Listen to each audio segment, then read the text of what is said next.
இந்த ரமலான் மாதத்துல நம்ம கடமையான நோன்பு வச்சு அதை முறிச்சிட்டோம்னா என்ன பரிகாரம் செய்யணும் உங்களுக்கு தெரியுமா?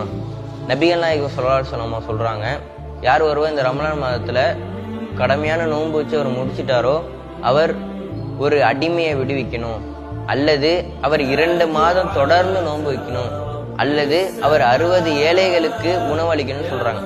அதே போல சகாபாக்கள்லாம் அமர்ந்திருக்கும் போது ஒரு மனிதர் நபிகள் நாயகம் ஸல்லல்லாஹு அலைஹி வஸல்லத்தை நோக்கி அவர் நான் அழிஞ்சு போயிட்டேன்னு சொல்லி ஓடி வர்றார். அப்ப அந்த மனிதர் சொன்னாரு, நானும் என் மனைவியும் கடமையான நோன்பு வைக்கும் போது கூடிட்டோம் என்று சொல்லும் பொழுது அப்ப நபிகள் நாயகம் ஸல்லல்லாஹு அலைஹி வஸல்லம் கேட்கிறாங்க, உனக்கு ஒரு அடிமையை விடுவிக்க உனக்கு அடிமை இருக்கா கேட்கும் பொழுது இல்லை என்று சொல்றாங்க.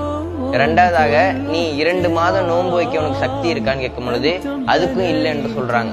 மூன்றாவதாக, நீ 60 ஏழைக்கு உணவளிக்க உன்கிட்ட உணவு இருக்கான்னு கேட்கும் பொழுது அதுக்கும் அவங்க இல்லைன்னு சொல்றாங்க. அப்ப நபிகள் நாயகம் ஸல்லல்லாஹு அலைஹி வஸல்லம் கொஞ்ச நேரம் சென்று ஒரு பேரிச்சம்பழங்களை எடுத்து இவர் கையில கொடுத்து இதை நீ ஏழைகளுக்கு தர்மம் செய்யணும் கொடுக்கும் பொழுது அப்ப அந்த மனிதர் சொல்றாரு, 2 பாறைகளுக்கு இடையில ஒரு குடும்பம் இருக்கு, அந்த குடும்பம் தான் மிகவும் ஏழ்மையான குடும்பம், அந்த குடும்பம் யாரும் கிடையாது, என்னுடைய குடும்பம் தான், அவங்களுக்கு நான் கொடுத்துறேன்னு சொல்லும் பொழுது அப்ப முகமது நபி ஸல்லல்லாஹு அலைஹி வஸல்லம் 2 கடவாய்ப்பல்லு தெரியிற அளவுக்கு சிரிச்சு அவர் அமைச்சு வைக்கிறாங்க.